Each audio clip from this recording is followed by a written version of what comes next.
Comme dirait quelqu'un, voici le chant de la révolution, la famille. Résiliation, courage, domination, existence, résistance, puissance, résilience, force, foi, courage, détermination. Yeah.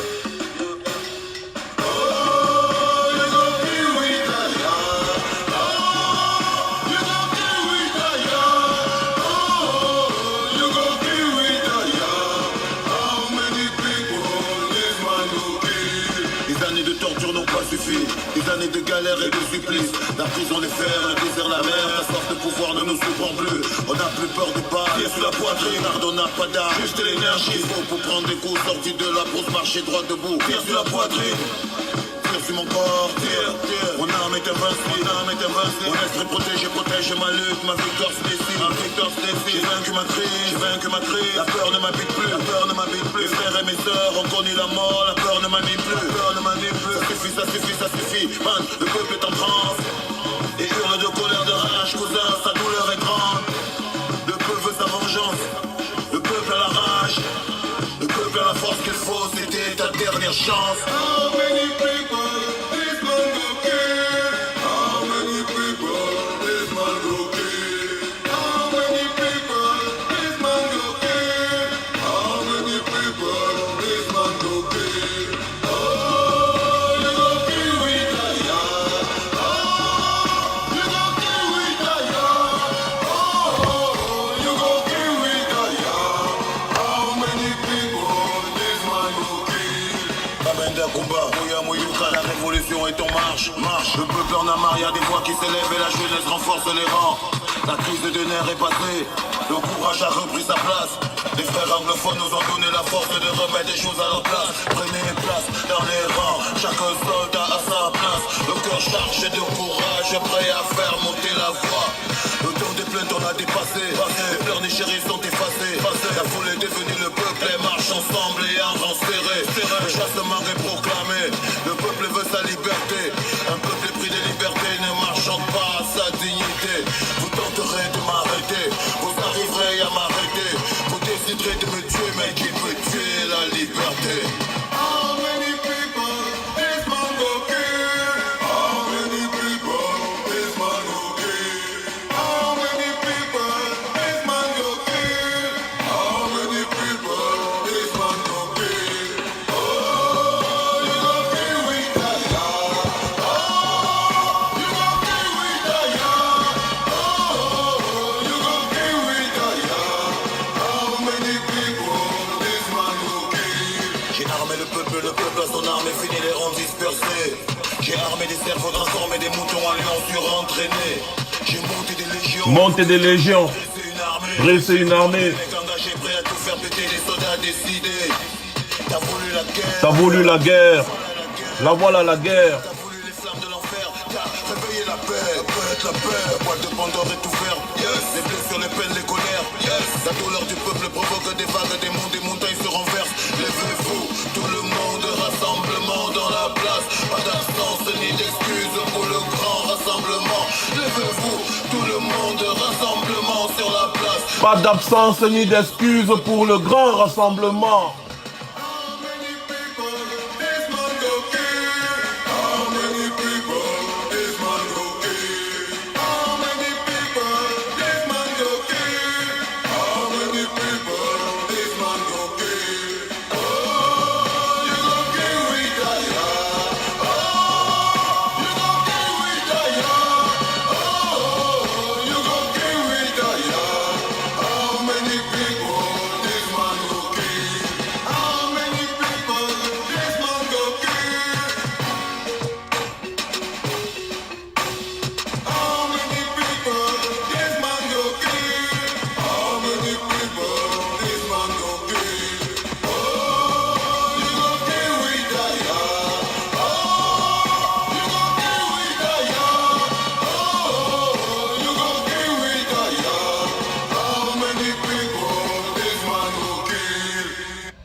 Bonsoir à tout le monde. Alors, déjà pour commencer cette grande messe, je vous invite à rendre hommage, n'est-ce pas, à tous nos frères et sœurs qui sont décédés au Cameroun.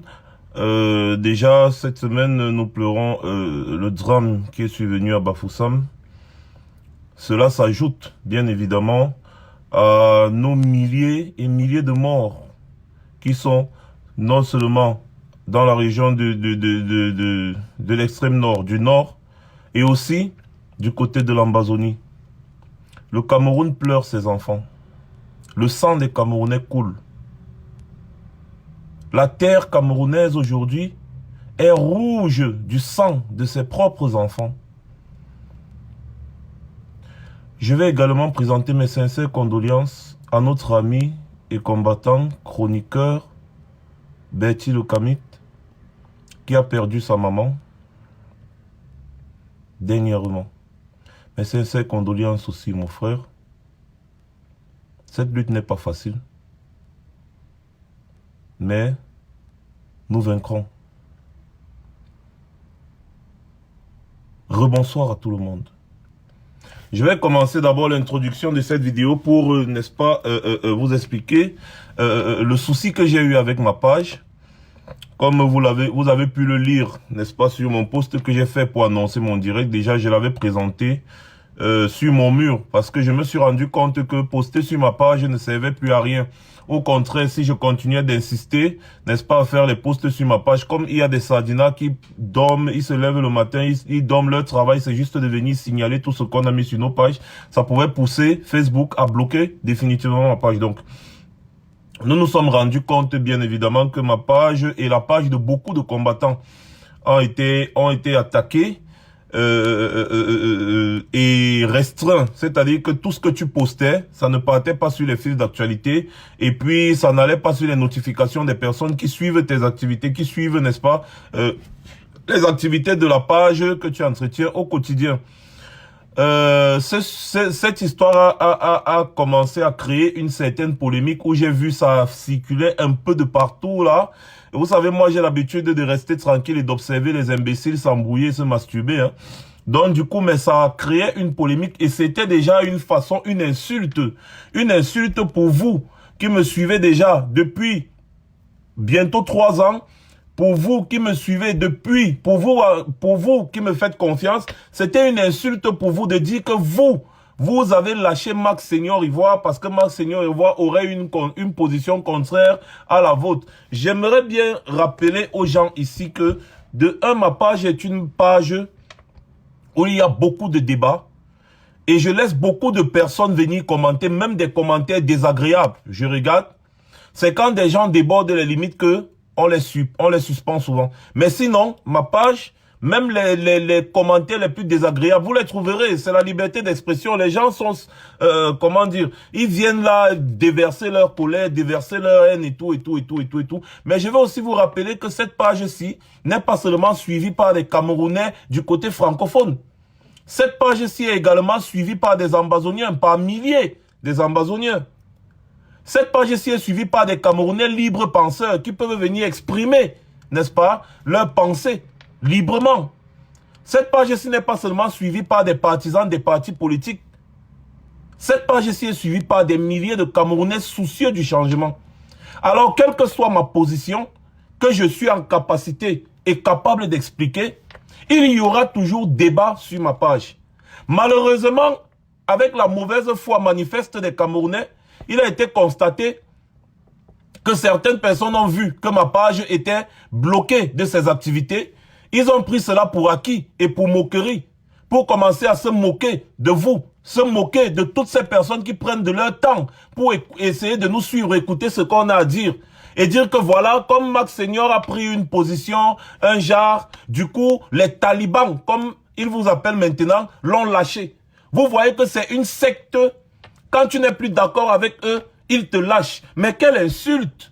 Quelle insulte pour ce peuple camerounais qui a une certaine intelligence, qui est en train de s'éveiller au fur et à mesure. Quelle insulte!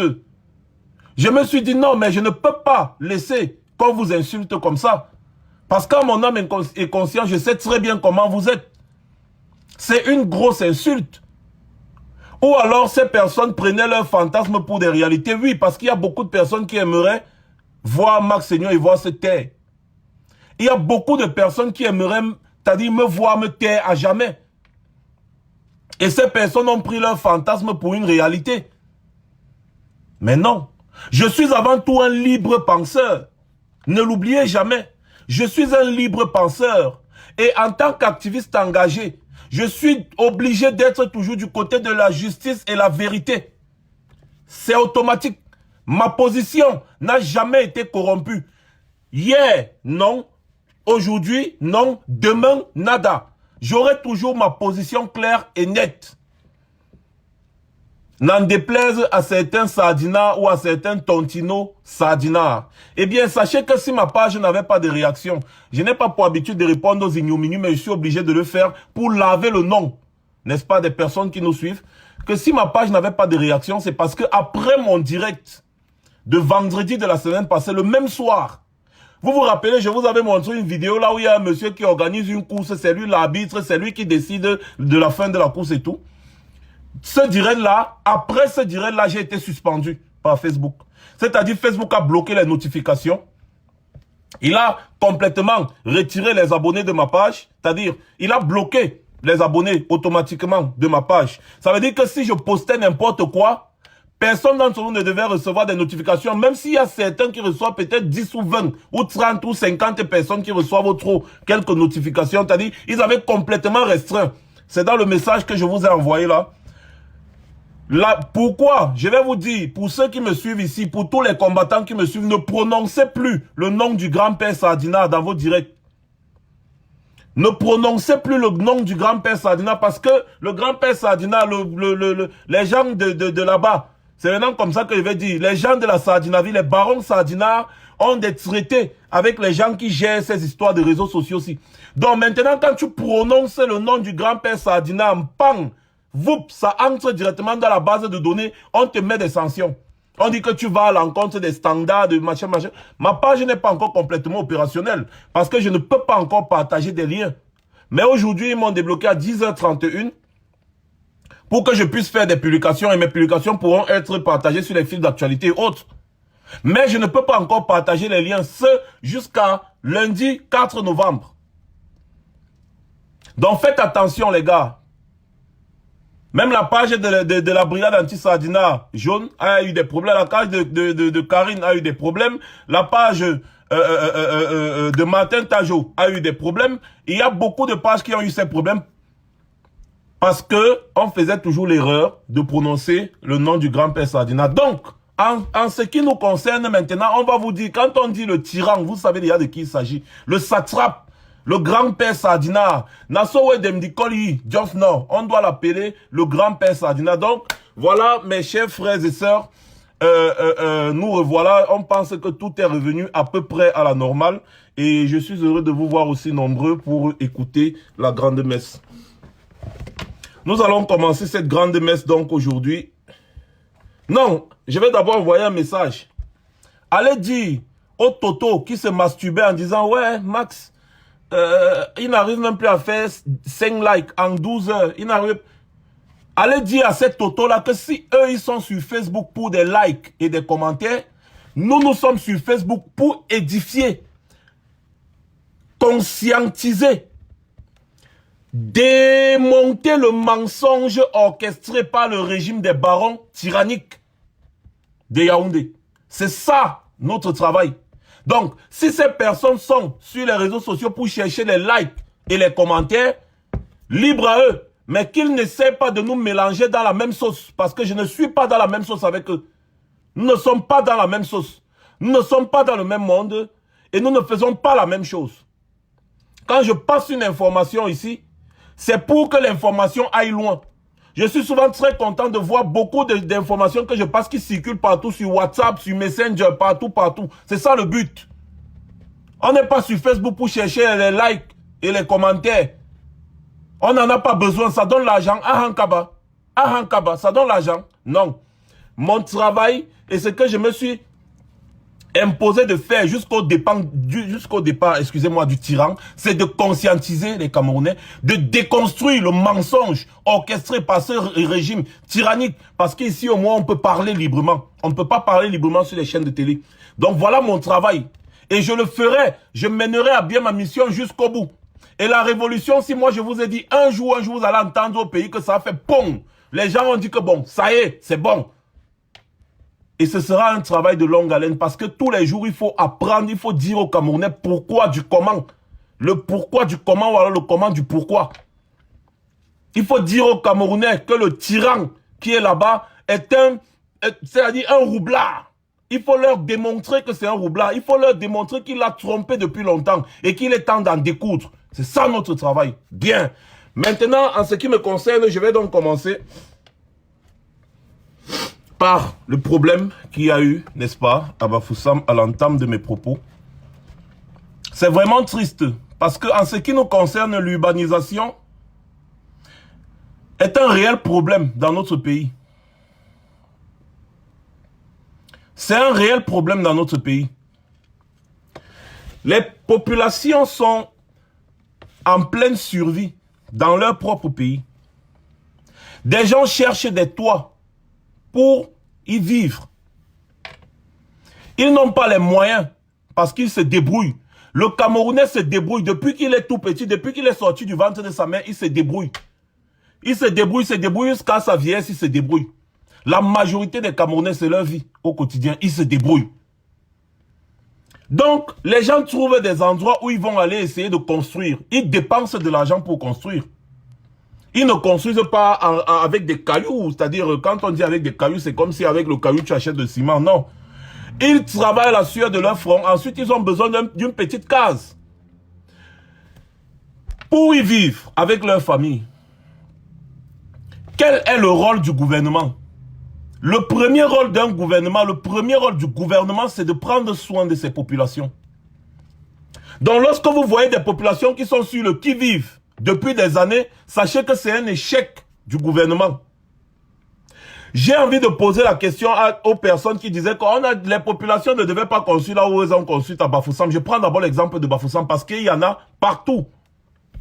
En ce qui me concerne, je connais très bien des endroits à Yaoundé et à Douala qui sont susceptibles, n'est-ce pas, de causer un drame et d'entraîner la perte de nombreuses vies humaines, au vu et au su de tout le monde. Bafoussam. Pendant que ces gens construisaient, les personnes qui délivrent les permis de bâtir et autres, ils étaient où? Le maire, il était où? Il ne voyait pas comment les gens la construisaient. C'est quand les gens finissent de construire qu'on vient leur demander de déguerpir. Et leur maison, ils ont construit avec de l'argent. Ils vont encore prendre l'argent pour aller se recaser ailleurs. Dans des pays sérieux, on va créer des sites. On va lotir des terrains. On va bâtir des maisons, des logements sociaux. Et ensuite, on va vous installer là-bas de force et vous imposer un montant à payer par mois. Et à la fin, cette maison vous revient. Voilà comment on fait quand on veut délocaliser les gens. Voilà comment on fait quand on veut faire partie des gens d'une zone en danger. L'État a les moyens parce que l'argent que l'État du Cameroun a, c'est l'argent de ces mêmes populations. Vous êtes là avec des ministres qui ont un salaire d'au moins 500 Camerounais par mois. J'ai dit par mois. Les ministres ont un salaire d'au moins 500 Camerounais par mois. Un ministre, il a le salaire d'au moins 500 Camerounais par mois. C'est revenu mensuel. Il y a des ministres qui gagnent 20-30 millions de francs CFA. Alors que le SMIC au Cameroun, c'est 36 000. Il y en a qui touchent même 20 000 francs par mois. Oui, au Cameroun. Donc, le travail du gouvernement, c'est de reloger ces personnes, construire des maisons, même si elles sont petites sur 50 ou sur 30 mètres carrés. On construit des maisons et on vous impose un montant, même si c'est 5 000 francs par mois. On vous dit que bon, vous allez payer 5 000 francs par mois pendant 40 ans, pendant 50 ans après la maison si vous revient. C'est comme ça qu'on fait. Et l'État a les moyens de le faire. On ne va pas dire aux gens qui ont dépensé leur argent, qu'ils ont gagné à la sueur de leur front, de déguerpir et de partir je ne sais où. Parce que soi-disant, c'est un terrain qui est dangereux. Mais quand ces personnes décidaient de s'installer là-bas, vous étiez là. Qui délivre les permis de bâtir? Qui délivre les permis de bâtir? Voilà. Donc, c'est l'État qui est en tort dans cette histoire.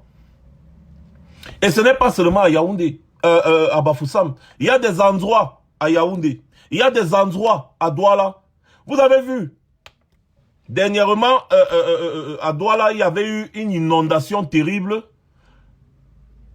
Les gens disaient que c'est des catastrophes naturelles. Non, c'est faux, ce n'est pas des catastrophes naturelles. Quand vous entendez aux États-Unis, il y a eu une inondation, on te parle du cyclope tel, ils ont tellement de cyclopes et de tornades et de machines qu'ils ont même donné les noms. Ils ont donné les noms.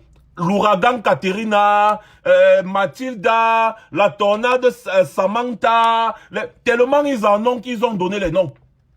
Mais nous, on a quel ouragan au Cameroun? On a quelle tempête, on a quelle tornade, on a quoi?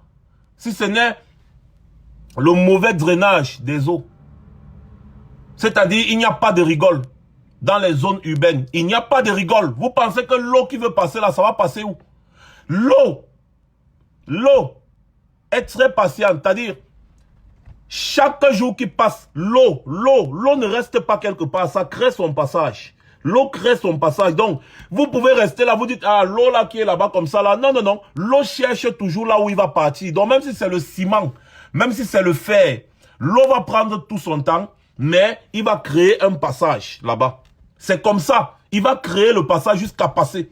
Et au fur et à mesure, le temps passe, après ça crée une catastrophe.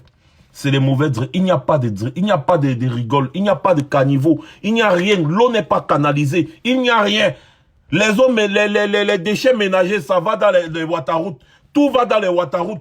Même quand vous partez au sel, ça se retrouve dans les waterroutes. Tout ça est bloqué à un moment donné. Et après, ça crée tout ce que vous entendez là. À Yaoundé maintenant, par exemple, à Yaoundé, avenue Kennedy, c'est les tempêtes Katerina, ou bien c'est la tornade Valentina, ou bien, je ne sais pas. Vous avez donné le nom à une tornade ou à une tempête à l'avenue Kennedy? Parce que, est-ce que quelqu'un peut m'expliquer ce qui se passe à l'avenue Kennedy depuis des années? Depuis des années, c'est le même problème. Petite pluie, pang, inondation. Petite pluie, pang, inondation en plein centre-ville. Plein centre-ville. La poste centrale, c'est le cœur de Yaoundé. La poste centrale, c'est le cœur de Yaoundé. Et le cœur de Yaoundé, c'est le cœur du Cameroun. Ça veut dire que quand le cœur de Yaoundé est inondé, c'est tout le Cameroun qui est inondé. Quand des gens n'arrivent même pas à entretenir la capitale politique, le siège des institutions, vous pensez qu'ils respectent le pays là? Vous pensez un seul instant qu'ils respectent le pays là? Regardez très bien les périodes de pluie au Cameroun. Regardez très bien les périodes de pluie à Yaoundé. À l'avenue Kennedy, c'est le Mamipi. Nawa, c'est chacun qui se débrouille, le sauve qui peut. Et chaque année, la tornade Bimvondo. Merci beaucoup Malik.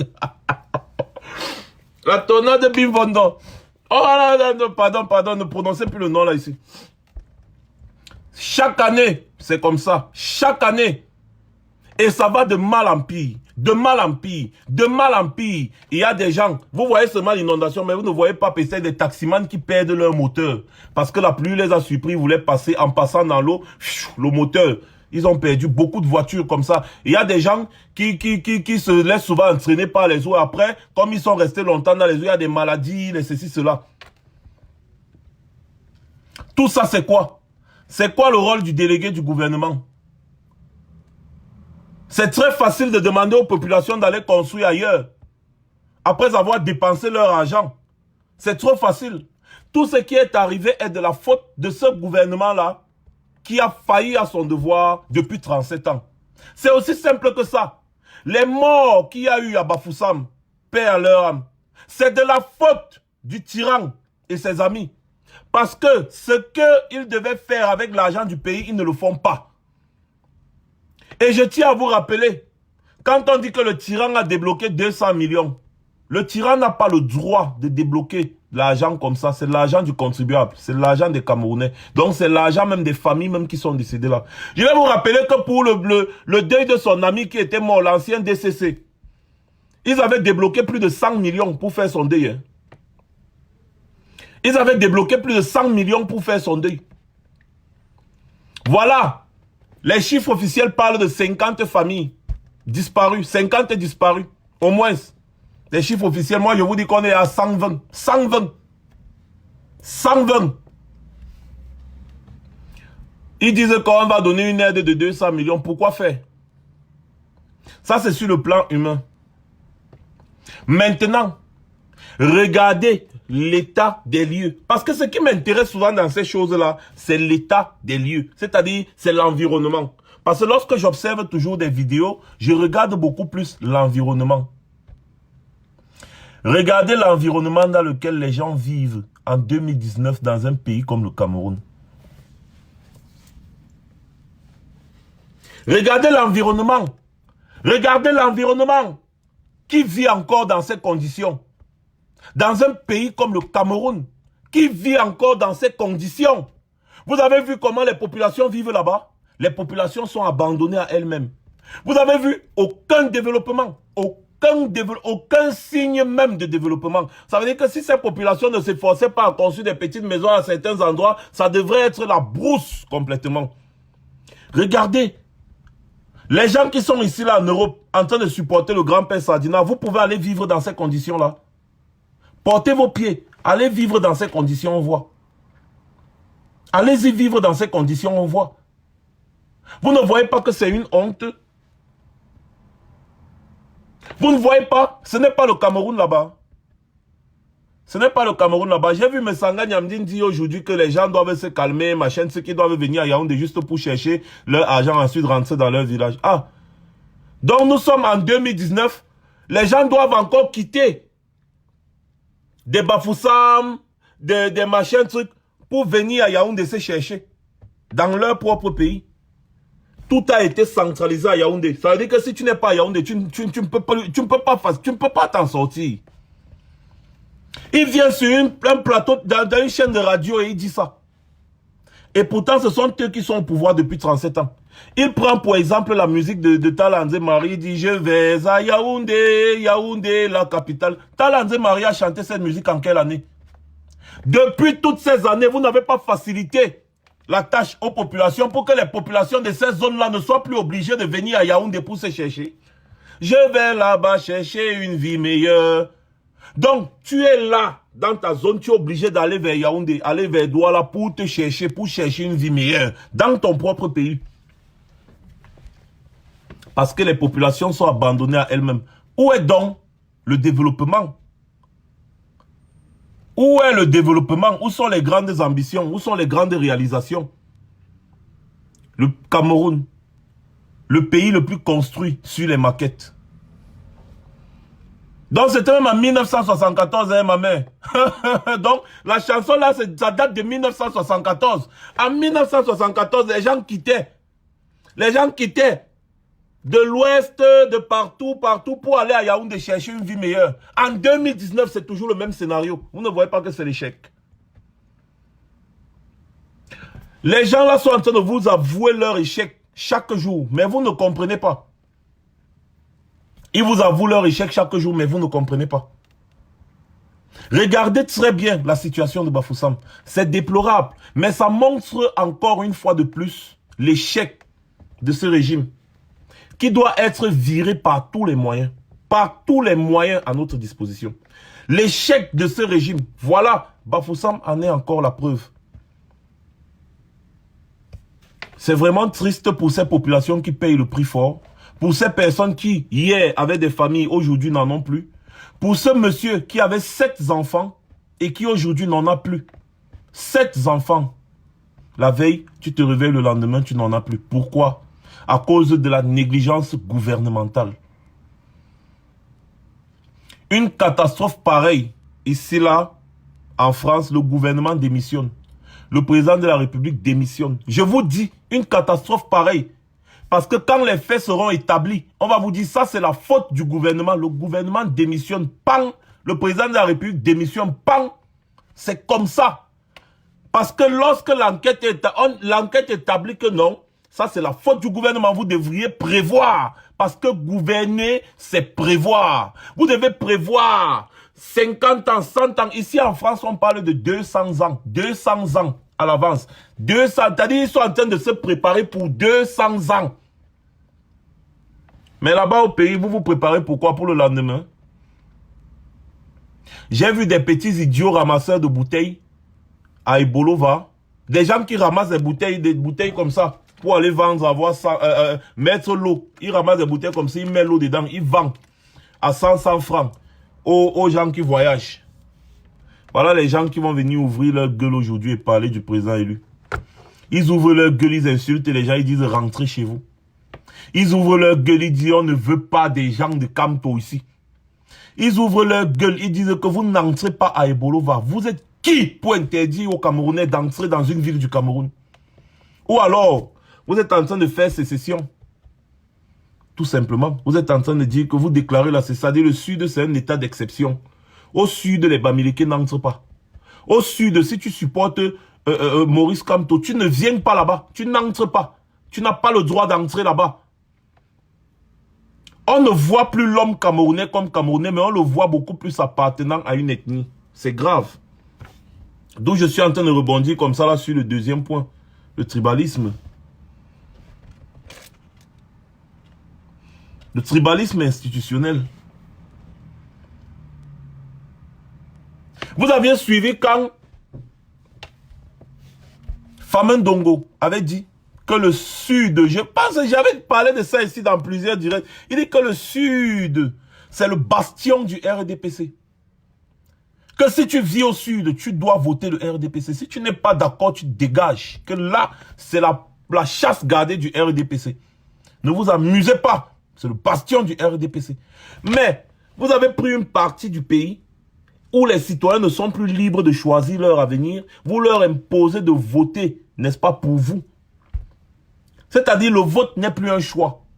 C'est-à-dire, si tu veux vivre à Ebolova en Samélimaï, tu dois d'abord savoir que c'est le bastion du RDPC. Depuis quand est-ce qu'un parti politique a un bastion quelque part? Vous pouvez me dire, depuis quand est-ce qu'un parti politique impose aux populations? Moi, je vais vous expliquer, c'est parce que ce parti politique-là a des bases tribales. Ce parti politique voit beaucoup plus le RDPC comme un parti à appartenance tribale. Ils voient beaucoup plus le tyran de Yaoundé comme étant leur frère du village. Voilà pourquoi ils disent que le Sud, c'est le bastion du grand-père Sardina. La pierre granitique. Merci beaucoup, Alex. Voilà. Dans un pays où on parle de vivre ensemble, on parle de liberté d'expression. On a tous vu en direct comment des Camerounais ont été empêchés d'entrer dans une ville du Cameroun. On les a bloqués à un poste de péage. Le poste de péage n'est pas un poste douanier, ce n'est pas un poste de contrôle. Ça veut dire que même le gendarme qui a pris les cartes d'identité des gens, il n'a pas le droit. Il n'a pas le droit de demander les cartes d'identité. Je vais vous dire, au Cameroun, je vais vous dire, selon la loi, on ne doit pas vous demander votre carte d'identité n'importe comment. On ne doit pas vous demander votre carte d'identité n'importe comment. À la limite, quand il y a un contrôle de routine, on demande, tu habites où? Malheureusement, il n'y a pas d'adresse. Il n'y a pas d'adresse là-bas. Normalement, on doit te demander, tu habites où? Ton nom, ton prénom, ton âge. C'est comme ça. Ta date de naissance, c'est comme ça. On demande, on écrit, on enregistre. Et puis tu pars. Comment des gens sont en train de se diriger dans une ville? Des Camerounais se dirigent dans une ville, ils arrivent à un poste de péage. Le poste de péage est un poste douanier. C'est un poste de contrôle. C'est un poste douanier. D'où vient-il qu'à un poste de péage où les gens doivent juste payer payer la route, parce que le péage c'est pour l'entretien de la route, même si les routes ne sont pas entretenues. Mais vous devez payer le péage pour continuer.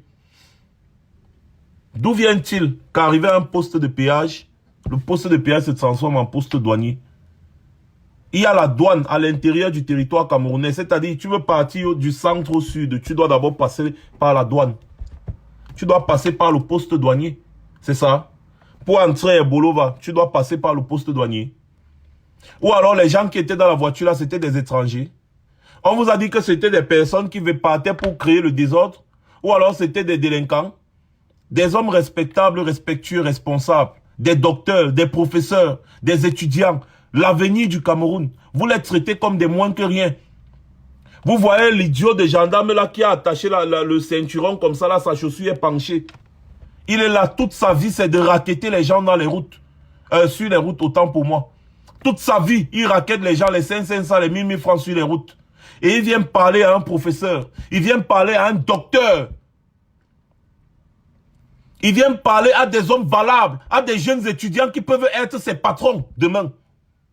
Parmi toutes les personnes qu'ils ont bloquées là, il y en a qui sont susceptibles d'être des grands magistrats, des grands procureurs de la République, qui sont susceptibles d'être des grands colonaux, des grands colonaux, des grands généraux, des grands Sergio. Salut à Sergio, petit voyageur, s'il est connecté. Ça me fait un peu rire, mais c'est triste. Je suis juste en train de vous expliquer ce qui se passe dans notre pays. Hein. Excusez-moi du ton, mais c'est mon ton. Voilà ce qui se passe dans notre pays. Le plus grave, c'est que les idiots disent qu'on ne veut pas des Kamto ici, on ne veut pas des Bamileke rentrer chez vous. Le chez eux, c'est où? Il faut le visa pour aller à Ebolova. Et qui vous a dit que Ebolova, c'est le chez vous? Qui vous a dit que Bolova, Sangmelima, machin, c'est le chez vous? Mais il y a un truc, un boulon qui ne va pas bien dans la tête des Sardinats manipulés là. Hein. Qui vous... Famendongo. J'ai prononcé le nom. Il dit, hein, qui vous a dit que c'est chez vous? Qui vous a dit que c'est le chez vous? Parce que vous vous êtes installé là-bas, c'est ça? Dernièrement, quand vous êtes parti, le RDPC est parti faire le meeting à Bafoussam. Vous êtes parti faire le meeting à Bafoussam. Vous avez porté les gens à Ebolova partout pour aller à Bafoussam faire le meeting. Vous avez vu comment les gens de là-bas sont posés. Ils vous ont regardé faire votre mascarade et après vous êtes parti, non? N'est-ce pas? Le Sud, c'est le bastion du RDPC. C'est ça, non? Donc si chaque parti politique doit avoir son bastion, ça veut dire que vous, du RDPC, on doit vous chasser de toutes les 10 régions du Cameroun. On doit vous chasser de toutes les 10 régions du Cameroun.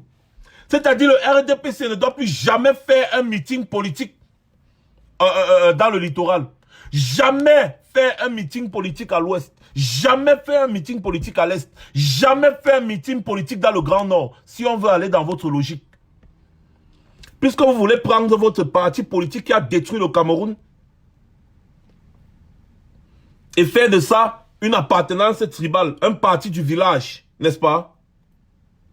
N'est-ce pas? Eh bien, vous ne devez plus pratiquer des activités politiques sur toute l'étendue du territoire camerounais. Allez faire ça chez vous au sud. J'ai posé une question ici, là, il y a mis 1000 €. Personne n'a pu trouver la réponse parce que la réponse n'existe pas. J'ai vu les gens venir donner les noms jusqu'à dire même que les Gétois, les Suédois, les machins, trucs. En réalité, la vraie réponse, c'est qu'il n'y a pas de réponse.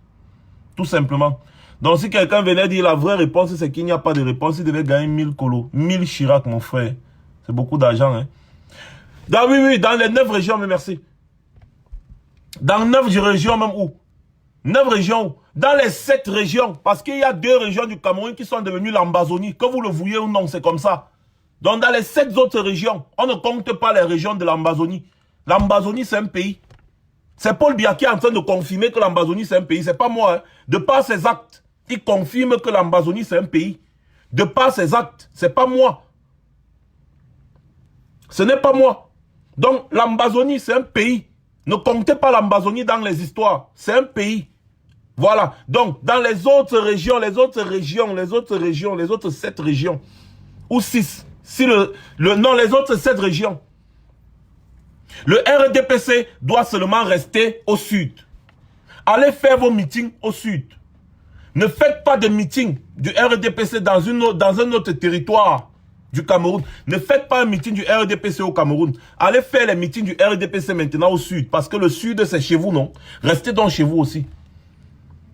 Restez chez vous aussi. Ne venez pas emmerder les gens chez eux. Nous sommes aussi chez nous. Dans le reste du Cameroun, nous sommes chez nous.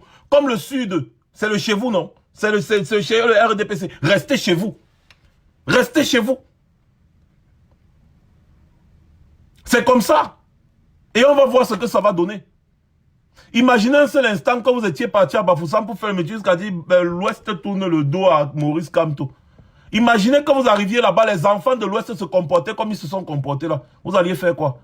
Restez donc chez vous au sud, puisque c'est le chez vous, non? Restez là-bas. Ne mettez plus vos pieds dans les autres régions du Cameroun. En Ambazonie, même déjà, vous ne pouvez même plus aller. Allez faire seulement le truc. Allez faire un meeting en Ambazonie, on voit. Cette stupidité excessive doit cesser. Ces gens n'ont plus de morale. Ils ont jeté la honte aux chiens. Voilà pourquoi les gens là doivent être bottés au plus loin de notre pays, le Cameroun. Ils doivent être bottés au plus loin. Ces gens n'ont jamais travaillé dans l'unité. L'affaire que vous voyez là, c'est pas seulement aujourd'hui. Hein. Attendez, les gars, je vais vous montrer d'abord. Parce qu'on a envie d'autres personnes ont écrit que voilà, Maurice Kamto est venu, l'exacerbation du tribalisme. Depuis la venue de Maurice Kamto, c'est le tribalisme à outrance, nanani, nanana, machin, truc. C'est monté, c'est descendu, patati, patata. Maintenant, vous allez me dire ici, en cette année-ci, c'était Maurice Kamto. En 1992, en septembre 92. Ça, c'est en 1992, septembre 92. Écoutez. En 1992, en septembre 92, vous êtes nommé tout premier préfet de l'Amvila. L'Amvila, c'est au sud. Né de l'éclatement de l'ancien valet du Ntem. Non, l'ancien Ntem. De Ntem, voilà.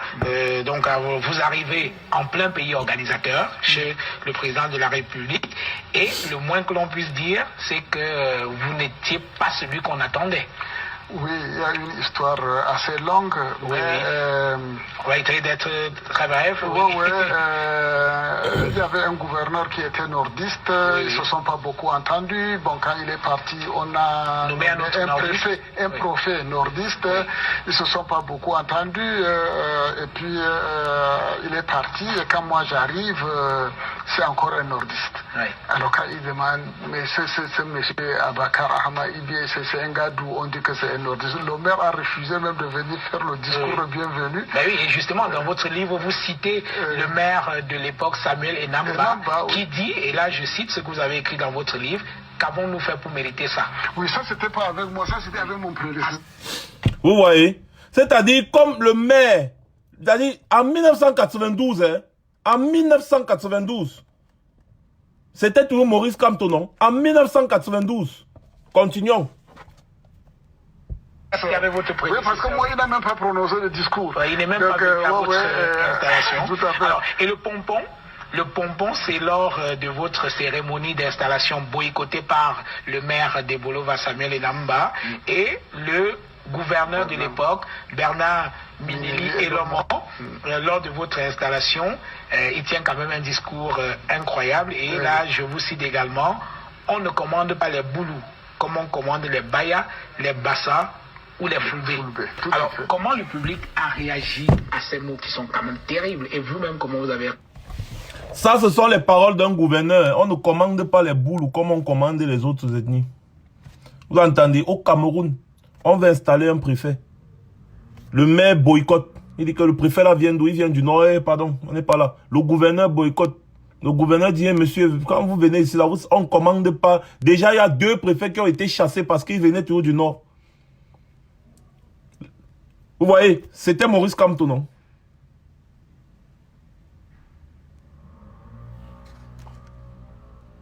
Vous entendez, au Cameroun. Mais ma mère, Winnie Savannah, moi, je m'entends bien là, tu dois avoir un problème. C'était Maurice Kamto, non? C'était Maurice Kamto. Vous savez, quand le président élu était parti devant le Conseil constitutionnel, il a dit ceci. Est-ce qu'il faut passer un concours dans ce pays pour être boulot?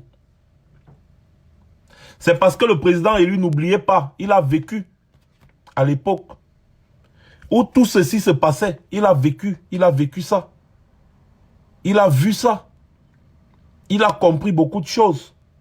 Je vois beaucoup de personnes venir dire il a travaillé pour Paul Biya. Non, il n'a jamais travaillé pour Paul Biya. Jamais il n'a travaillé pour Paul Biya. Il a travaillé pour servir l'État du Cameroun. Et s'il avait été nommé ministre comme il avait été nommé, c'était pour gérer le problème de Bakassi. Et il avait restitué Bakassi au Cameroun. C'était de par sa compétence.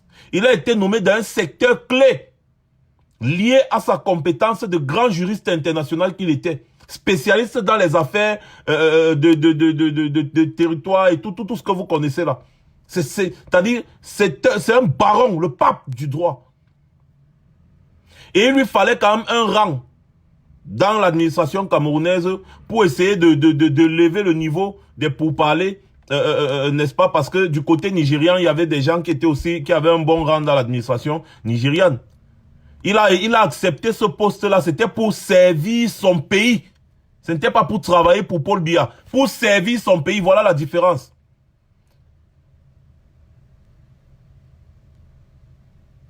Les gros tarots comme l'Infonse ou c'est un Pompon ou c'est quoi, je ne sais même plus trop là. Eux, ils travaillent pour Paul Biya. La majorité des ministres qu'il y a aujourd'hui là, ils travaillent pour Paul Biya.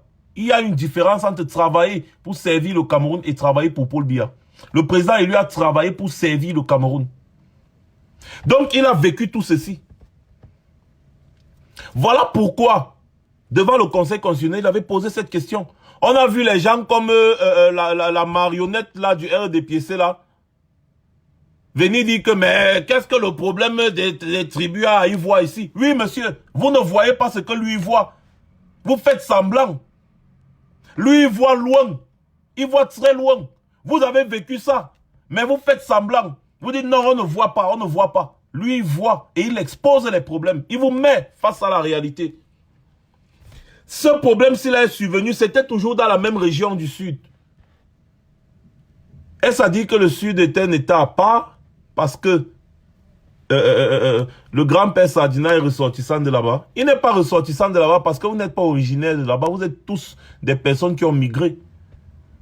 Les seuls originaires du Cameroun sont à l'Est, ce sont les Pygmées. Tous les autres peuples au Cameroun ont migré.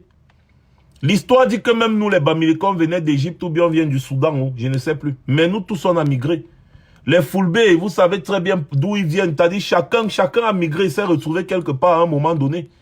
Et après, nous, notre génération, la personne n'a décidé de naître là où il est né. Et je vous ai toujours dit, on est d'abord Camerounais, avant d'être machin truc, avant d'être Bamileke, Bassa, Ewondo, Eton, Beti, Foulbé, Manguissa, Yambassa, machin truc, on est d'abord des Camerounais. Et chaque Camerounais doit se mouvoir où il se trouve. Chaque Camerounais doit pouvoir s'installer au Cameroun là où il veut s'installer. Ces affaires d'autochtones, halogènes, machin, c'est des conneries pour diviser les Camerounais. C'est des conneries pour diviser les Camerounais, d'où je parle du tribalisme institutionnel. Quand vous voyez un régime aux abois comme ça là, ils sont en train d'utiliser l'arme qu'ils ont toujours eu à utiliser. Ils utilisent l'arme du tribalisme qu'ils ont toujours eu à utiliser depuis des années. Jean-Jacques Ekindji a été victime, John Fundi a été victime. Beaucoup de personnes, beaucoup d'hommes politiques ont été victimes de ce même tribalisme exacerbé, de ce même régime. Ce n'est pas une affaire d'aujourd'hui, c'est une affaire de depuis.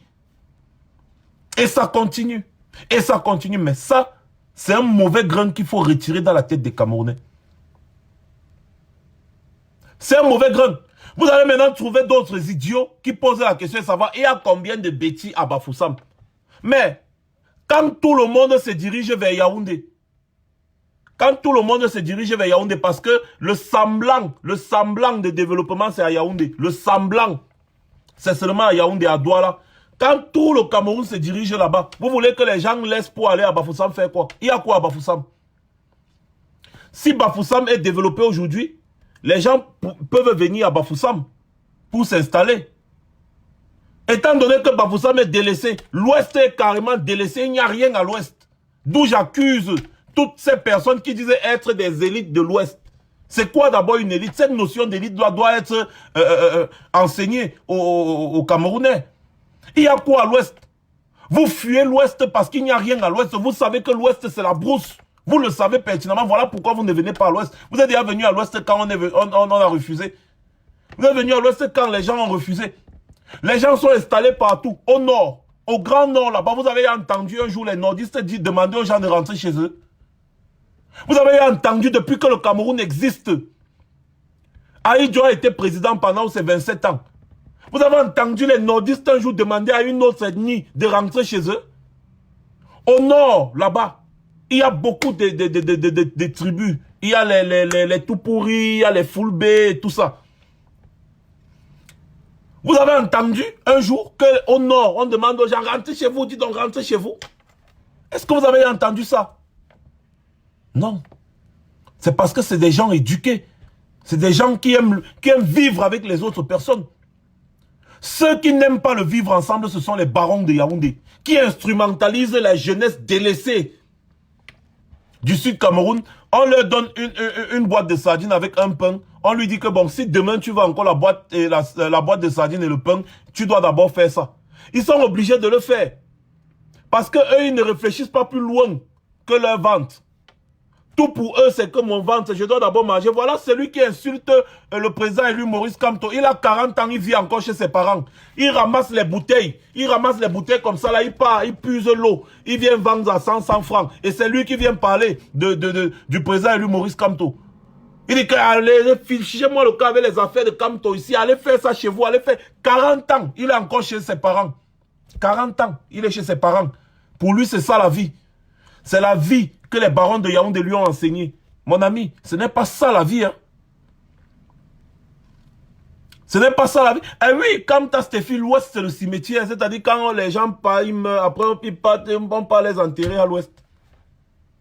Voilà des gros idiots. Ils pensent que c'est ça la vie. Manger, boire, dormir. Manger, boire, dormir. Fabriquer les enfants. Manger, boire, dormir. Mettre au monde 5-10 enfants qui ne peuvent même pas prendre soin. Ils font grandir la pauvreté. Des consommateurs finis. Sa vie, c'est vendre l'eau, 100 francs. Pour lui, ça suffit. Aucune ambition. Ils ne servent à rien dans la société. À rien, puisqu'ils ne payent même pas des impôts. Rien, rien, rien. Et il va venir parler quand même à l'homme Bamileke. L'homme Bamileke qui a des grandes sociétés partout, qui emploie des Camerounais, qui payent des milliards en impôts. Des milliards en impôts. Mais respectez au moins un peu les gens. Les Bamileke, là, on ne vous veut pas ici. Mais qu'est-ce que ça veut dire même quoi ça? Ça c'est-à-dire, chaque chiffon va venir crier, tel, on ne veut pas tel ici, tel, on ne veut pas tel, rentrer chez vous, tel, machin, mais attendez. Tout ça, c'est les barons de Yaoundé. Et moi, je vous ai toujours dit, la majorité des gens qui disent ces choses-là, ce n'est pas les populations même du sud Cameroun. Hein. Il ne faut pas faire de l'amalgame. Ce n'est pas les populations même du sud Cameroun. Ce sont les affiliés du régime de Yaoundé. Les gens qui bénéficient des 100 francs, 200 que les pontes du régime leur donnent de temps en temps quand ils font un tour là-bas. Des petits voyous. Regardez un monsieur comme le docteur Oko. Vous pensez, regardez un peu un monsieur comme Sam Séverin Ngo. Les hommes réfléchis.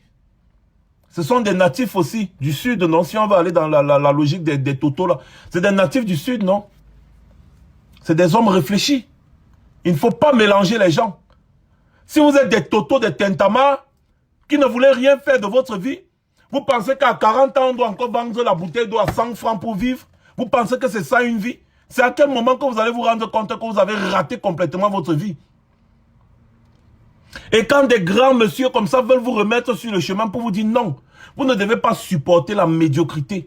Rangez-vous du côté de l'excellence pour qu'ensemble on construise un vrai Cameroun. Pas le Cameroun imaginaire qui vous a été vendu depuis des années par le régime satrape tyrannique de Yaoundé. Non. Rangez-vous derrière les gens comme le docteur Oko, derrière les gens comme Sam Séverin Ngo. Pas parce qu'ils sont dans un parti politique, non. C'est parce qu'ils sont en train d'apporter un nouvel idéal, une nouvelle façon de faire, ils sont en train d'apporter une nouvelle façon de vivre, en train de vouloir apporter une nouvelle façon de vivre. Voilà pourquoi vous devez les écouter. Vous n'êtes pas forcé d'adhérer à un parti politique. Non. Mais vous devez vous préoccuper de la gestion de votre pays, la gestion de votre patrimoine, le patrimoine national. Il appartient à tous les Camerounais.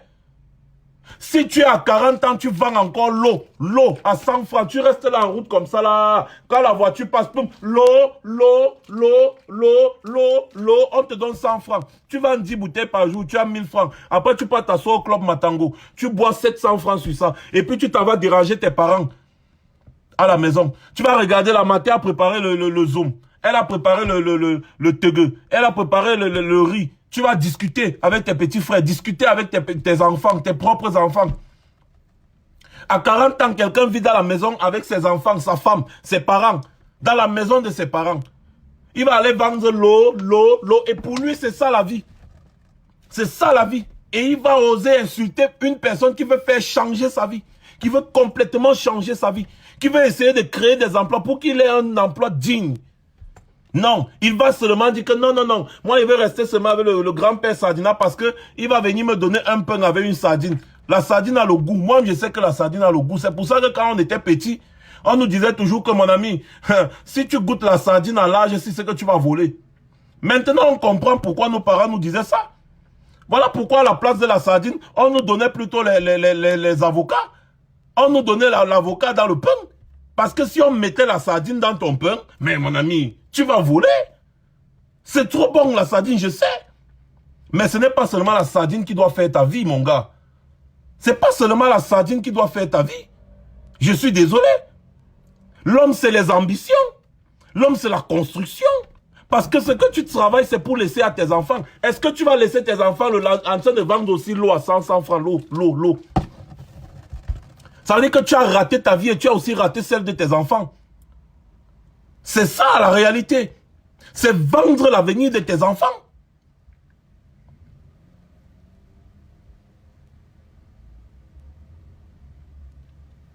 À un moment donné, il faut que les gens comprennent que l'avenir, ça se construit dès ta naissance. Ça se construit dès ta naissance. Oui, même les œufs, ils vendent. Il y en a qui calculent les chiens. Ils calculent le chien, ils tuent le chien. Après, ils s'en vont briser en bourse, ils mettent sur les brochettes, ils viennent vendre. Parce qu'ils veulent survivre. Des survivants.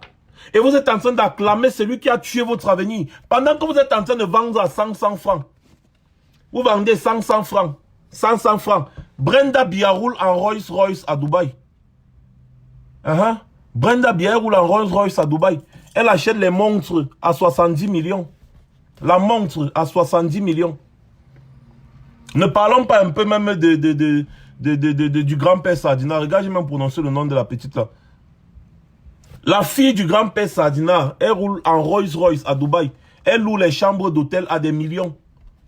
Elle fait la vie, la belle vie. Elle travaille où? Elle travaille où?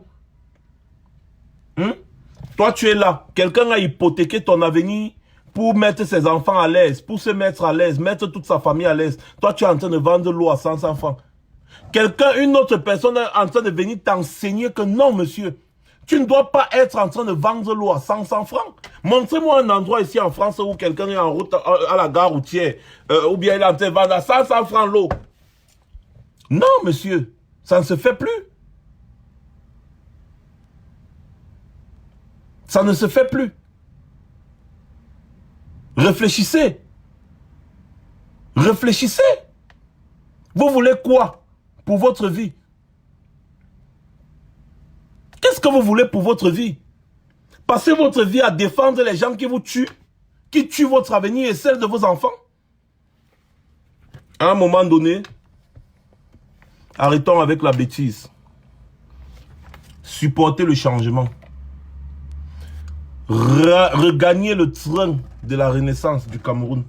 Je ne vous dis pas de regagner un parti politique, non. Mais la renaissance du Cameroun, la reconstruction du Cameroun, ça passera par vous. Ça passera par nous, ça passera par tout le monde. Il faut un changement de régime dans ce pays. C'est le moment propice pour changer, pour tout changer. Et le grand-père Sardina, lui, il a toujours une avance sur vous. Il a toujours une avance sur vous. Parce que le gars s'est bien arrangé. Il a une avance sur tout le monde. En ce qui concerne les élections.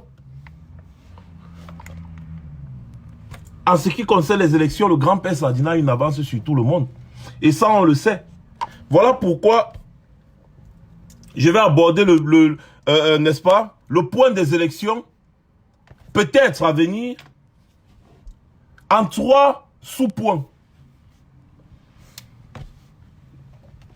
Il y a d'abord un premier problème qui se pose au Cameroun. C'est le problème de la situation en Ambazonie. En d'autres termes, dans le nord-ouest et le sud-ouest, Cameroun a supposé que c'est encore le Cameroun. Parce que convoquer le corps électoral en l'état actuel des choses, c'est confirmer la séparation du Cameroun. Tout simplement, aux yeux du monde, c'est confirmer la séparation du Cameroun. Avant d'aborder ce sujet, je vais vous parler des sanctions des États-Unis. Parce que après toutes les enquêtes que Amnesty International a menées, et ils ont fait un rapport. Les enquêtes que l'Union européenne a menées, ils ont fait un rapport. Les enquêtes que les États-Unis eux-mêmes ont menées, parce que oui, n'oubliez pas, c'est des grands espions. C'est des gens que quand il y a une situation quelque part, on vient se plaindre, ils envoient les hommes sur le terrain. Et ces hommes-là leur envoient les renseignements. Vous pensez que l'ambassade des États-Unis sert à quoi? Vous pensez que ça sert à quoi? Ils ont des hommes de terrain qui sont capables de donner des informations fiables. Avant de sortir un rapport, comme vous avez vu le rapport d'Amnesty par exemple, qui accable le bataillon d'intervention rapide, le BI. C'est après beaucoup d'enquêtes. Ils ont mené des enquêtes et c'est des rapports clairs et nets. Allez lire ces rapports. Des gens pensent encore que lorsqu'on sort peut-être des rapports comme ça, là, c'est que non, c'est juste sur un coup de tête ou bien pour mettre un coup de pression à un pays. Qu'est-ce que les États-Unis ont à foutre de ça? Qu'est-ce qu'ils ont à foutre de ça? Entre les États-Unis et le Cameroun, qui est capable de nourrir l'autre normalement? Avec tout ce que les États-Unis ont stocké de nos jours. Qui est capable de protéger l'autre? Qui doit protéger l'autre? Qui vend les armes au Cameroun? Qui aide le Cameroun avec le matériel militaire destiné à combattre les terroristes? C'est les Américains qui aident le Cameroun dans le renseignement toujours aussi, non? Quand ils viennent faire les dons, ils disent que bon, voilà les trucs militaires, voilà les armes, voilà les ceci, voilà les cela. Vous pensez un seul instant que vous avez un moyen de pression sur les pays comme les États-Unis? C'est la magie ou c'est quoi? J'ai suivi une petite partie d'un débat sur Afrique Média hier. J'ai tombé des nues. J'ai tombé des nues. Quelqu'un dit la suspension de la Goa n'apporte, ça ne change rien au Cameroun. Mon Dieu. Mon Dieu. Des idiots qui se lèvent le matin parce qu'ils veulent faire le matu vu. Ils veulent aussi aller commenter les commentaires. Ils disent que non, machin, on s'en fout de ça.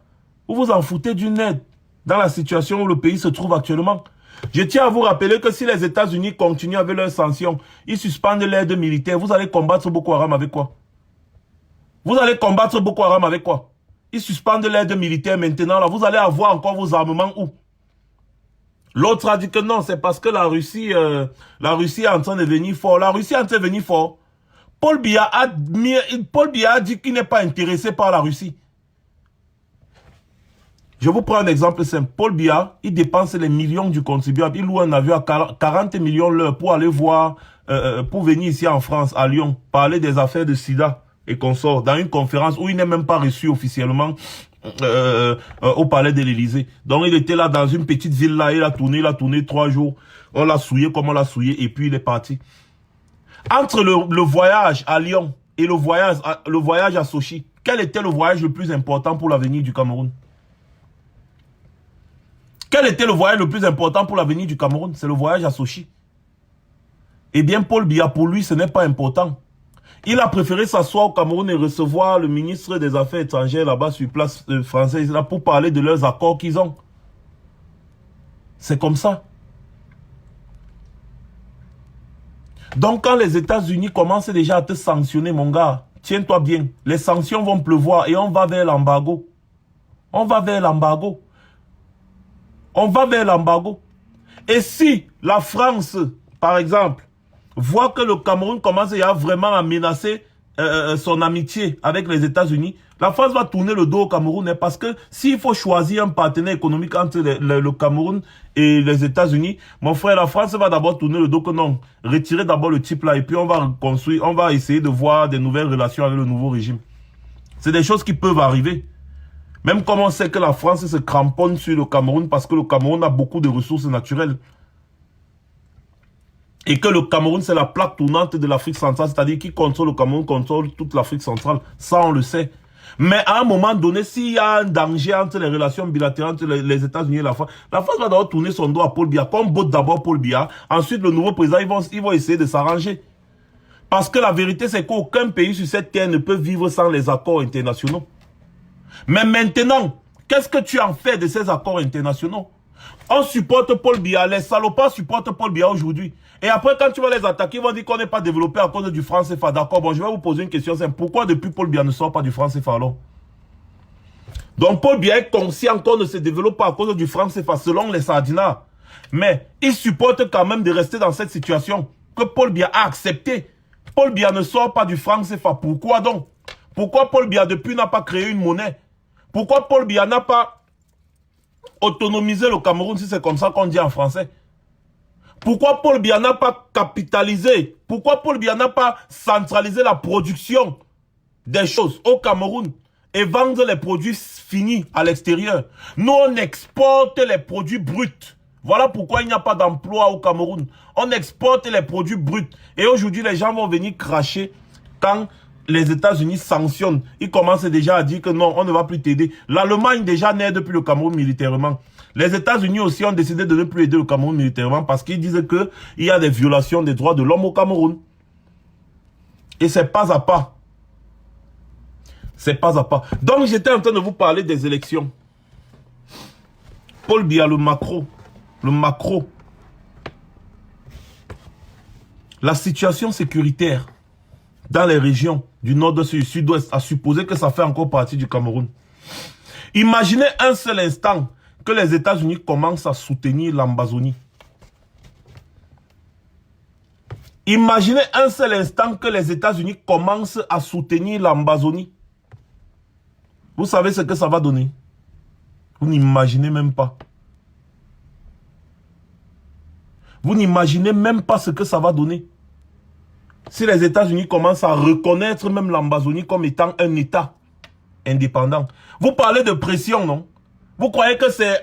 Si les États-Unis veulent mettre la pression au grand-père Sardina, ils vont passer par 4 chemins.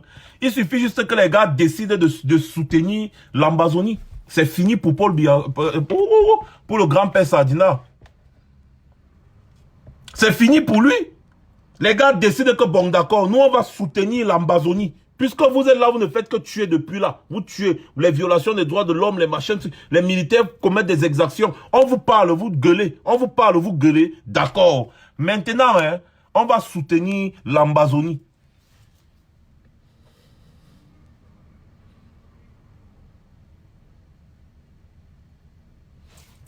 J'espère que ça ne va pas couper, hein, ça va pas couper parce que j'ai prononcé un nom qu'il ne devrait pas prononcer. S'il faut soutenir l'Ambazonie, ça se passe comment maintenant? Ça se passe comment? Les Paul Biya sont déjà en train de parler des élections. Ils disent que non, on va faire les élections, hein, les élections locales approchent, on va faire les élections. Vous avez déjà résolu le problème de l'Ambazonie. Vous avez résolu le problème de l'Ambazonie. Vous voulez faire les élections. En plus des élections locales. En plus des élections locales. Qui d'entre vous sera scrutateur à Lébi Alem? Qui d'entre vous va aller dire bonjour à Fid Marshall que bon, on est venu mettre le bureau de vote ici? Donc, Paul, grand-père Sardina et ses amis, ils veulent organiser les élections au Cameroun alors que l'Ambazonie est toujours en guerre. C'est ça? Alors qu'il y a toujours la guerre dans les supposées régions du nord-ouest et du sud-ouest. N'est-ce pas? Vous voulez organiser les élections. Vous voulez convoquer le corps électoral. Vous tuez des milliers et des milliers de Camerounais. On vous demande d'organiser un grand dialogue national inclusif. Vous ne voulez pas, mais vous voulez à tout prix organiser les élections pour légitimer votre mascarade une fois de plus. C'est ça. Vous voulez partir être scrutateur à Lébi Alem. Ou alors, il n'y aura pas de vote au Lébi Alem. Il n'y aura pas de maire là-bas. Il n'y aura pas de maire, de conseillers municipaux dans le nord-ouest et le sud-ouest qui sont encore supposés être des régions du Cameroun selon vous. Donc ça veut dire de facto que vous avez consommé la séparation. Vous avez consommé la séparation, c'est ça. En d'autres termes, parce que si vous organisez les élections en l'état actuel des choses, ça veut dire que vous consommez la séparation. Mais dites-nous non, mon frère, pourquoi nous on se casse même encore? Pourquoi est-ce qu'on se casse? Dites-nous tout simplement que oui, la séparation est consommée. Moi, je ferme mon micro, je m'en vais, je porte mon drapeau ambazonien, je fais mon passeport ambazonien, et la vie continue. Comme ça, là, on ne vous dérange plus. Pourquoi on va encore vous déranger non bas? Moi, je vais seulement aller dire, salut ma fille Marshall. I don't come for you to stay with you, mba. Voici notre pays. I'm Amba boy. Mais c'est-à-dire, c'est confirmé de facto que l'Ambazonie est un État libre et indépendant. Parce que vous avez organisé des élections présidentielles. Sachant qu'il y a la guerre dans les régions du nord-ouest et du sud-ouest Cameroun. Il n'y a pas eu élection là-bas, il n'y a pas eu vote là-bas. On comprend que d'accord, c'est un suffrage universel. Bon, on comprend que c'est un suffrage universel à un tour. On comprend que bon, même si c'est que, comment, selon les lois là-bas au Cameroun, c'est que, même si c'est seulement 100 000 personnes qui votent, si 70 000 votes pour un candidat, 30 000 votes pour l'autre, ou bien 60 000 ou 55 000 votes pour un candidat, ou 51 000 votes pour un candidat, le candidat la gagne. Là, on comprend que bon, d'accord, ça c'est eux. Maintenant, les élections locales, ça concerne toutes les localités. Toutes les localités, tous les départements. Ça concerne tous les départements. Donc, ça concerne même le dernier Camerounais qui est loin, quelque part. Il fait comment pour voter? En Ambazonie, là-bas, le vote se passe comment? Il n'y aura pas vote en Ambazonie dans ce cas. C'est ça? Il n'y aura pas vote en Ambazonie dans ce cas. Si c'est ça, dites-nous. Et voilà pourquoi je disais toujours que parler des élections aujourd'hui, avec la situation sécuritaire actuelle, avec la situation actuelle du Cameroun, ce n'est pas bon. Ce n'est pas bon. Vous ne pouvez pas parler des élections aujourd'hui au Cameroun. Le débat ne doit pas être à ce niveau. Le débat ne doit pas être une insulte pour nos frères ambazoniens. Tout simplement. Parce que pensez-vous un seul instant, des gens qui ont perdu leur frère, leur soeur, leur maman, leur papa, ils vont se sentir comment quand vous leur dites que bon, on va encore faire les élections. Mais vous avez déjà résolu le problème là. Les armes crépitent encore là-bas jusqu'aujourd'hui. Attendez. Attendez. Parce que c'est trop facile de parler.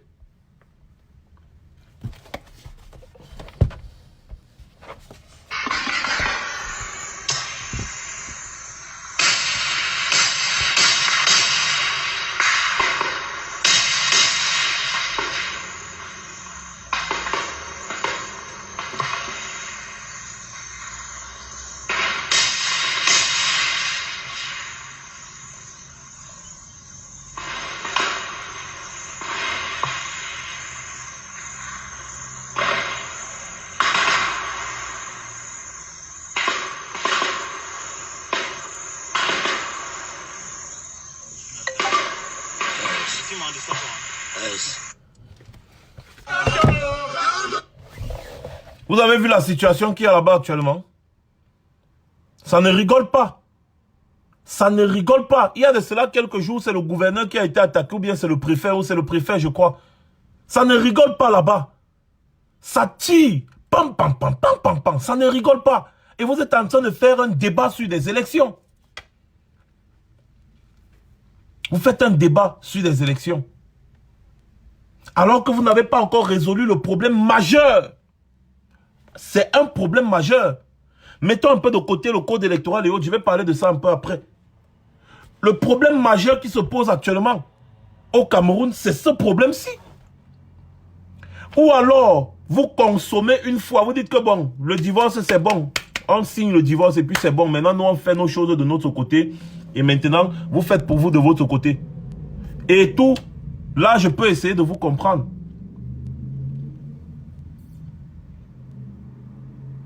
Là, je peux essayer de vous comprendre. Maintenant, quand on va aborder maintenant, quand j'ai fini de dire cela, je vais aborder maintenant le code, l'affaire du code électoral, le système électoral actuel. N'oubliez pas que Paul Biya, c'est un... Oh, Seigneur, pourquoi je vais oublier? Dieu, j'espère que le truc là ne va pas me couper. N'oubliez pas que le grand-père Sadina, c'est un monsieur qui a pensé comment rester au pouvoir. Donc, il ne vit que pour rester au pouvoir. Ça veut dire que toutes les rouages du système, c'est lui qui les a conçus. C'est lui qui les a conçus. Tous les rouages du système. Je vous parle en libre penseur, une vision extérieure. Je n'appartiens à aucun parti politique. Je vous donne la position d'un activiste clair et engagé. Avant de faire l'analyse politique à côté, après, je vous parle d'abord de l'activiste que je suis, le libre penseur. Je vous dis, c'est une erreur monumentale d'accepter même que le grand-père Sadina organise des élections. C'est une erreur monumentale. Parce que le grand-père Sadina, en organisant, il sait très bien à quoi s'attendre. Il sait pertinemment à quoi s'attendre. Il connaît toutes les rouages. Parlons un peu, n'est-ce pas? Branche par branche, le Parlement, les mairies. Vous savez que Paul Biya... mais putain! Vous savez que le grand-père Sadina a une tactique. Il a mis une tactique sur pied très forte. Les maires au Cameroun ne valent rien, à part signer l'acte de mariage. Ils ne valent rien, les maires au Cameroun. Rien. Pourquoi? Parce que le Mbom, vous dites qu'on vous a élu, non? Il n'y a pas de problème. On vous met là. Pam. Le gars nomme le délégué du gouvernement. Le délégué du gouvernement a tous les pouvoirs. Le délégué du gouvernement auprès de la communauté urbaine de Yaoundé, auprès de la communauté urbaine de Douala, auprès de la communauté urbaine de partout là. Quel maire peut parler devant lui? Il a été nommé par qui? Par le grand-père Sadina pour coiffer les maires. Donc ça veut dire que, déjà, il va s'arranger à ce que personne n'ait la majorité des communes. Ça c'est d'abord un. De deux, le gars nomme encore les délégués du gouvernement pour contrôler les maires. C'est-à-dire les maires ont les mains liées. Ils ne peuvent rien faire sans l'aval du délégué du gouvernement. Il y a le FEICOM qui gère le budget des maires. Ça, c'est le système Biya. C'est comme ça que le gars fonctionne. Voilà le nom du type là dans ma bouche. C'est comme ça que le Mbom fonctionne. C'est son système. Et ça, je sais très bien que tous les hommes politiques le savent très bien. Et peut-être eux, ils ont leur stratégie, mais moi, je parle... Ma part, je quitte sur ça. Ça, c'est déjà au niveau des mairies. N'oubliez pas qu'il avait prolongé le mandat de tous ces gens. Il a prolongé leur mandat pour bien s'arranger. Dernièrement, il a nommé des nouveaux préfets et des nouveaux sous-préfets qui sont chacun dans sa localité. Ce sont eux qui gèrent les élections. Ce sont eux qui gèrent les élections. Oui, parce que Elekam travaille en étroite collaboration avec eux. Et eux, leur mission, c'est quoi? Leur mission, c'est d'empêcher les autres de remporter. C'est comme ça là. Donc, vous allez voir un préfet ou un sous-préfet qui est là, sa suivi dépend de l'issue des élections. Mon frère, il va vous faciliter la tâche? Non. Il ne peut pas vous faciliter la tâche parce que sa suivi dépend de ça. C'est comme ça. De deux, parlons maintenant, n'est-ce pas, des législatives. Moi, je ne crois pas que le régime actuel puisse laisser la majorité à l'Assemblée nationale. Ça, c'est d'abord de un. Je ne pense pas. Parce que n'oubliez pas que ce ne sont pas les résultats qui sont dans les bureaux de vote qui comptent. Hein. Même si vous donnez les mêmes résultats le même jour, pour lui, ça ne change rien. C'est les résultats que Elekam va donner au Conseil constitutionnel qu'ils vont comment dire, qu'ils vont déclarer. Donc, ça ne change rien. C'est comme ça que Paul Biya fonctionne. Tout ça, on le sait. Maintenant, est-ce que la politique de la chaise vide paye? Ça ne paye pas. Là, maintenant, c'est du point de vue politique. La politique de la chaise vide ne paye pas. Donc, qu'est-ce qu'il faut faire? Laisser que Paul Biya organise les élections et y aller Ou alors tout mettre en œuvre, n'est-ce pas, pour demander aux Camerounais de sortir dans les rues. Voilà maintenant le problème qui se pose. Il y a un autre problème que je n'accepterai jamais. Je vous pose deux questions. Qui convoque le corps électoral? Selon la loi au Cameroun, qui convoque le corps électoral? Le président de la République. La question maintenant la plus pertinente, c'est qui est le président de la République? Qui convoque le corps électoral? C'est le président de la République. Qui est le président de la République? Point d'interrogation. Le président de la République, c'est Maurice Kamto. C'est lui le président élu à l'issue du scrutin du 7 octobre dernier. Est-ce que le président de la République légitime ira aux élections organisées par le président illégitime? Ça, c'est un problème de conscience pour nous. Parce que quand je m'engage dans la vérité. C'est un problème de conscience pour nous. Maintenant, il y a la légitimité et il y a la légalité. Paul Biya, quoi qu'on dise, a fabriqué sa légalité. Donc ça veut dire que selon les lois légales au Cameroun, c'est lui. La légalité que lui, il a fabriquée. Donc il se pose un problème de légitimité et de légalité. Et il se pose maintenant, un problème de personnes et de personnalité et de partis politiques.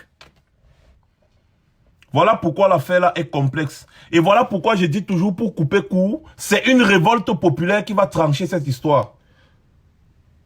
Parce que à tort ou à raison, un parti politique se voit obligé de participer aux élections dans le souci de ne pas faire la politique de la chaise vide qui n'a jamais payé. Parce qu'en vérité, Paul Biya... En vérité, le grand-père Sardina a ses pions dans l'opposition. Il a ses pions. Donc ça veut dire que si tu pars, tu ne pars pas, c'est pas son problème. Il a ses pions. Il a ses pions là. Il va dire que non, il y a eu élection. Ils ont participé, j'ai gagné. C'est tout. Là maintenant, c'est le point de vue politique. Ça, c'est le point de vue politique. J'ai pas trop envie de détailler ça. Là-bas, c'est trop compliqué. Moi, pour moi, en tant qu'activiste, on doit continuer de travailler dans le sens de Paul Biya doit dégager. C'est tout. Oh putain, j'espère que... Attendez un peu. Mais comment je ne fais que prononcer le nom du type là comme ça là? Nandi, s'il te plaît, est-ce que tu peux un peu vérifier là-bas pour voir si tout est bien?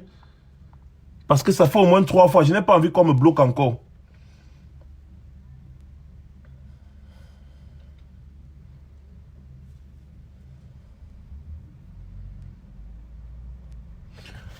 On doit travailler dans le sens de le faire dégager.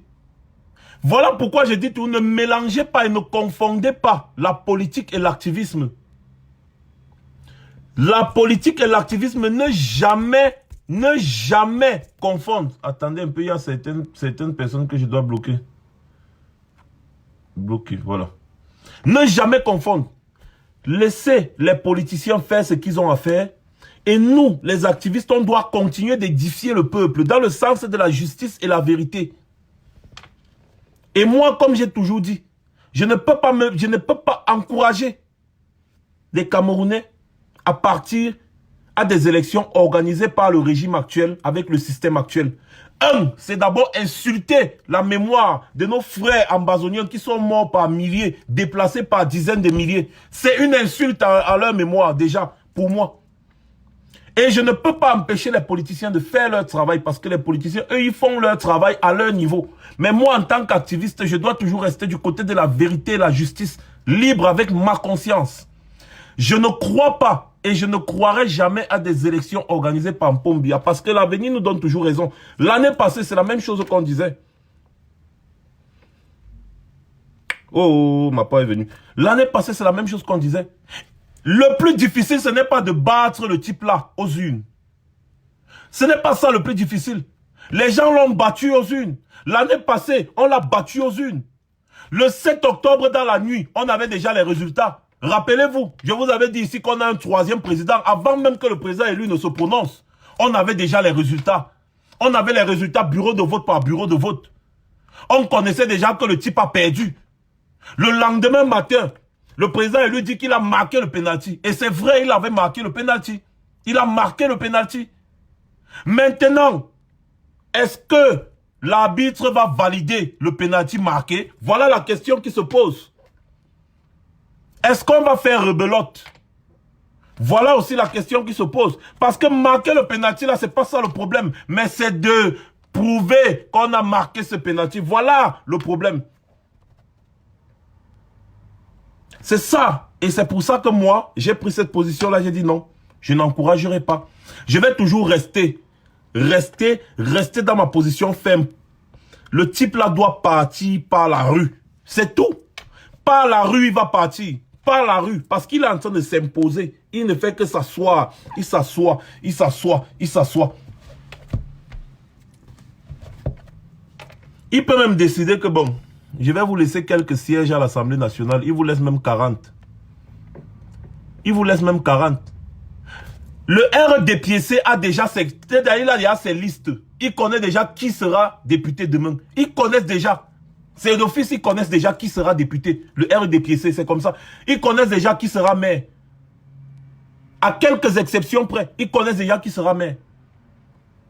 N'oubliez pas aussi qu'il a fait élire l'Assemblée nationale en violation de la loi en 2018, en violation de la loi parce qu'il a prolongé le mandat des conseillers municipaux qui étaient censés voter les sénateurs. Donc ce sont les conseillers municipaux RDPC qui ont voté les sénateurs qui sont là actuellement, la chambre haute du Parlement. C'est-à-dire qu'il peut même vous laisser même 50 sièges à l'Assemblée, ou bien même 60 ou 70 sièges à l'Assemblée nationale. Mais il va toujours s'arranger à avoir la majorité. Déjà qu'il a la majorité au Sénat. Il vous laisse là-bas, vous entrez dans le jeu institutionnel ou c'est le jeu constitutionnel ou je ne sais plus trop. Sachant très bien que s'il ferme l'œil, c'est toujours son gourou, président du Sénat, qui va prendre sa place et organiser des nouvelles élections présidentielles en leur donnant toujours la faveur. La faveur sera toujours à leur niveau. Vous voyez un peu. Donc l'affaire des élections au Cameroun, là, non, c'est compliqué. C'est compliqué jusqu'à... Je préfère rester de mon côté d'activiste qui parle les choses telles qu'elles sont. Paul Biya, c'est un roublard. Et il m'est difficile de croire à des roublards. Et je sais pertinemment que le président lui connaît très bien tout ce que je dis. Et lui, il a ses stratégies que nous ne connaissons pas. Donc, du coup, je lui fais confiance. Et je dis, moi, je ne crois pas aux élections organisées par le système du grand-père Sardinat. C'est tout. Et je suis sûr que même le président, lui, n'y croit pas. Mais seulement, il doit avoir ses stratégies. Parce que ce sont des grands stratèges. Ils ont leur stratégie. Et il a déjà fait, on a vu. Il a déjà fait plein de choses, on a vu. C'est pas comme les autres roublards qui sont là en train d'embrouiller les Camerounais depuis que les élections présidentielles sont passées, on ne voit plus leurs activités politiques. Ils sont seulement là quand il y a des élections. Ils sont seulement là quand il y a des élections, on ne les voit pas. Par contre, le président, lui est là, présent sur le terrain, il bouge. Il est parti en prison pour ses convictions. Donc ça veut dire qu'un monsieur comme ça est à respecter. C'est-à-dire que lorsqu'il prend un engagement quelque part, il y a une réflexion derrière. Ma réflexion n'engage que moi. Quand un monsieur comme ça prend une position, il y a une réflexion derrière. Et à ce niveau-là, je lui fais confiance. Parce que si c'était un roublard, il n'allait même pas accepter d'aller en prison. Il n'allait pas. Il allait se taire comme les autres et puis ça allait passer. Il n'allait pas accepter d'aller en prison. Mais moi je dis et je répète, je ne peux pas demander aux Camerounais que les gars, bon, partez aux élections. Ça veut dire déjà d'office que j'accepte que oui, Paul Biya, que le grand-père Sardinat est président. Ça veut dire que j'accepte que le grand-père Sardinat est président. Donc pour moi, il n'est pas le président de la République. Désolé. Donc il n'a pas le droit de convoquer même le corps électoral. Tout doit être refait. Tout doit être refait. Un grand dialogue national doit être convoqué. Le gouvernement de ce satrape doit être dissous. Lui-même, il doit être dissous. Il doit déposer sa démission légale. Le peuple camerounais doit se lever comme un seul homme pour les faire partie. Parce qu'ils se sont assis là comme ça, c'est encore pour un bon bout de temps. Et on ne doit pas laisser ça faire. On ne doit pas laisser ça faire. Ça, c'est la position que je maintiens jusqu'à demain. Ce n'est que par la rue. Ce n'est que par la rue que ce type-là partira. Que par la rue.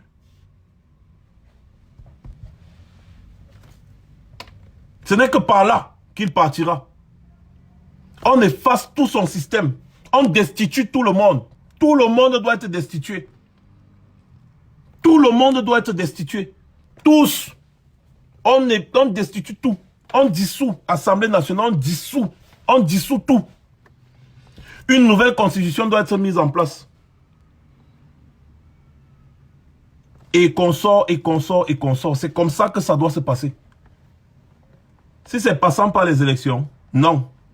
Je ne peux pas crier pendant 1 an, 2 ans, que quelqu'un est illégitime. Et après, je viens encore dire, bon d'accord, moi je pars, aller aux élections, que lui là, il a organisé. Jamais. Je ne peux, c'est accepter de facto qu'il est président. Moi, je n'accepte pas. Il a fabriqué sa légalité, certes, mais il ne faut pas seulement la légalité pour être un président. Il faut aussi la légitimité.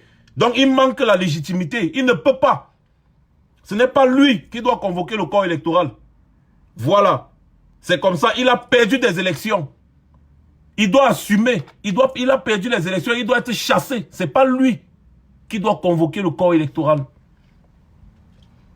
Et je suis sûr et certain que le président élu et son directoire demanderont à leur parti politique de participer aux élections s'ils y sont contraints.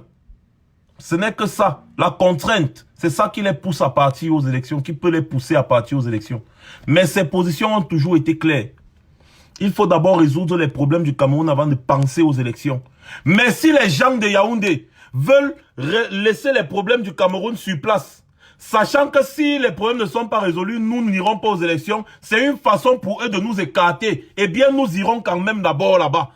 Ça, c'est sa position. Il a expliqué ça comme il a expliqué. Et beaucoup de personnes ont compris ce qu'il voulait dire. Ça veut dire quoi?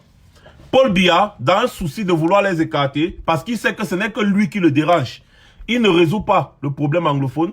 Il ne résout pas le problème du code électoral et du système électoral, sachant que le président élu, son directeur et leur parti politique vont dire que non, comme le problème anglophone n'est pas résolu, comme le code électoral n'est pas résolu, nous on ne part pas dans tes élections. Il peut le faire consciemment. Mais malheureusement pour lui, le président élu lui a dit, mon ami, tu manques.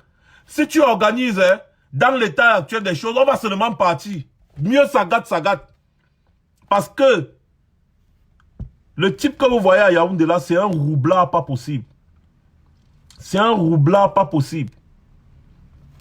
Que les politiciens fassent leur jeu politique. Moi, je reste convaincu que ce n'est que la rue.